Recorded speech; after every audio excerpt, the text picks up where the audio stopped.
वो गांव जहां अरुण पैदा हुआ था, मिट्टी की सौंधी खुशबू और पत्थर जैसी मुश्किलों का मिश्रण था। घर छोटा, कमरे कम और उम्मीदें भी उतनी ही सीमित, पर अरुण के दिल में एक बड़ा सा सपना था।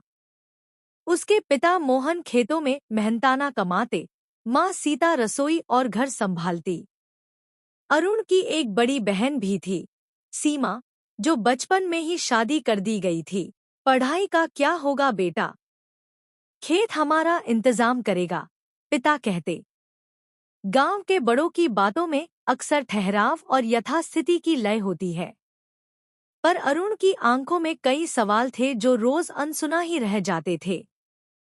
छोटी छोटी खुशियां, सुबह का पहला ताप, स्कूल की दीवारों पर लिखी कविताएं, किताबों के किनारे पर चिपकी धूल, ये सब अरुण के लिए किसी खजाने से कम नहीं थे। वह पढ़ने का इतना शौक रखता कि रात में घर के कोने में रखी लालटेन के साये में किताबें पढ़ता।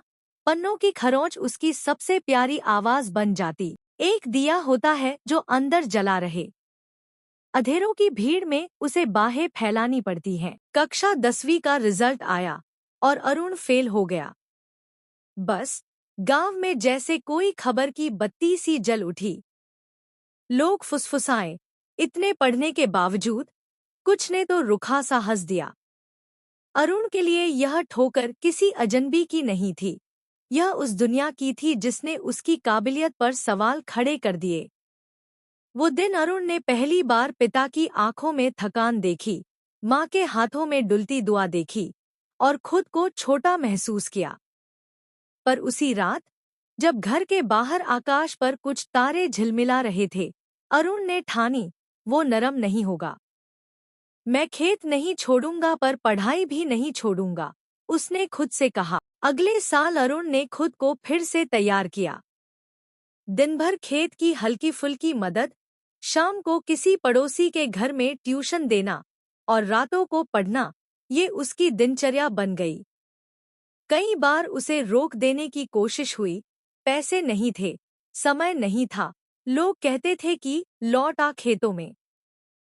पर अरुण ने हर तर्क को चुनौती दी। कॉलेज का पहला दिन उसने ऐसे किए जैसे किसी नए देश में कदम रखा हो। वहां भाषाएं, नए दोस्त और सोचें, सब कुछ अलग। शुरू में उसे महसूस हुआ कि शहर बड़ा, लोग तेज, पर अरुण के भीतर की चमक धीरे धीरे बाहर आ रही थी। एक प्रोफेसर ने उसकी मेहनत देखी और उसे कॉलेज के एक प्रोजेक्ट में शामिल कर लिया। यह छोटा सा मौका बाद में उसकी किस्मत का मोड़ बन गया। कदम कदम पर रुकावटें पर चलते रहो, रास्ते खुद रास्तेदार बनकर पीछे आएंगे। कॉलेज के तीसरे साल में एक सामाजिक कार्यक्रम हुआ। थीम थी, हर इंसान में एक चमक छुपी है। अरुण ने मौका देखा। उसने अपने जीवन की दास्तां लिखी। कितनी बार गांव वालों की नजरें, कितनी बार असफलता की मार। मंच पर खड़ा होकर उसने कहा, मुझे उस दिन याद है जब मैंने पहली बार आंसू पोंछे थे। पर वो आंसू हार के नहीं थे, वो थे उठने के। हर आंख में छोटी बड़ी परछाई होती है, पर वही आदमी खास है जिसके भीतर से रोशनी बाहर आती है। उसकी बात सुनकर कई लोग भावुक हुए, कुछ ने तालियां बजाईं। उसी रात उसकी पहचान बदल गई। लोगों ने उसे सिर्फ वो पढ़ने वाला लड़का नहीं कहा, बल्कि वो लड़का जो हर किसी को जगाता है कहने लगे। काम बढ़ता गया, छोटे मोटे भाषण, स्थानीय स्कूलों में प्रेरक सत्र और धीरे धीरे मीडिया की नजरों में आना। पर हर उछाल के साथ नई चुनौतियां भी आईं। एक बार उसने एक बड़ी संस्था के लिए भाषण दिया, पर वहां के आयोजक ने उसे आंशिक भुगतान ही दिया। अरुण निराश हुआ, पर उसी दिन उसके अंदर एक आवाज आई, ये सब तुम्हें तोड़ने के लिए नहीं, पर तुम्हें परखने के लिए है। वो अपने काम में और निष्ठावान हुआ। लोगों की जिंदगियां बदलती दिखाई दी।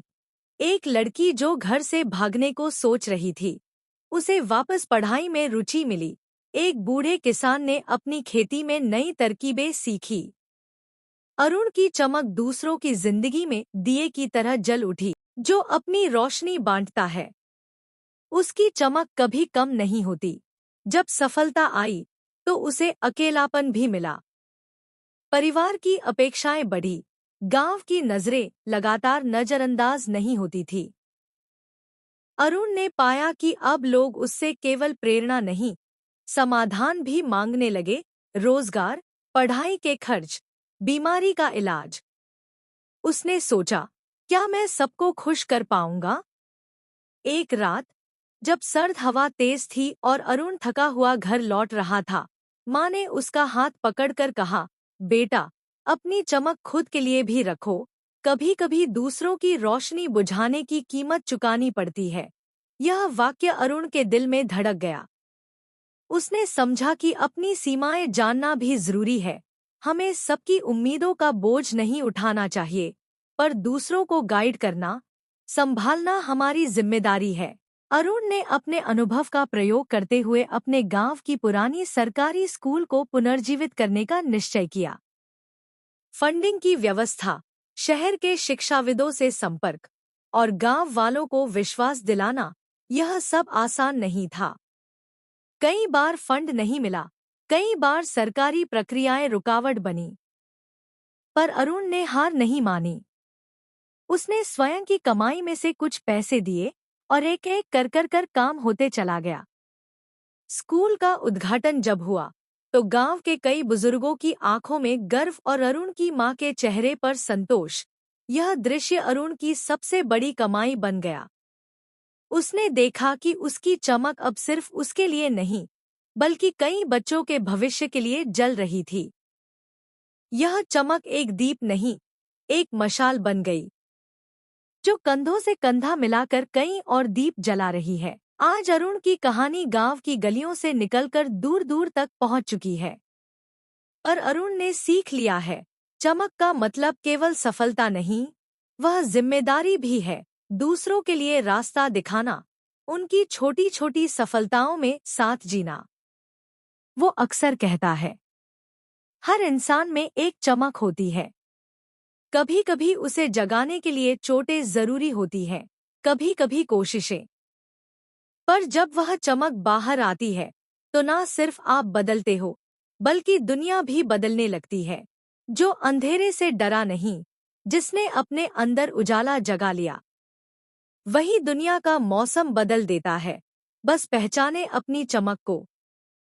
अगर तुम भी कभी खुद को छोटा महसूस करो तो याद रखना, किसी अनदेखी कड़ी के पीछे छुपी हुई चमक तुम्हारे अंदर भी है। किसी की तारीफ की जरूरत नहीं होती, पर खुद पर भरोसा जरूरी है। और जब तुम्हारी चमक बाहर आए तो उसे बांटने से हिचकिचाना मत, इससे तुम्हारी रोशनी और भी बढ़ेगी। तू सिर्फ एक इंसान है, पर तेरे अंदर समंदर की गहराई है। अपनी चमक पहचान, वही तेरी असली महिमा है।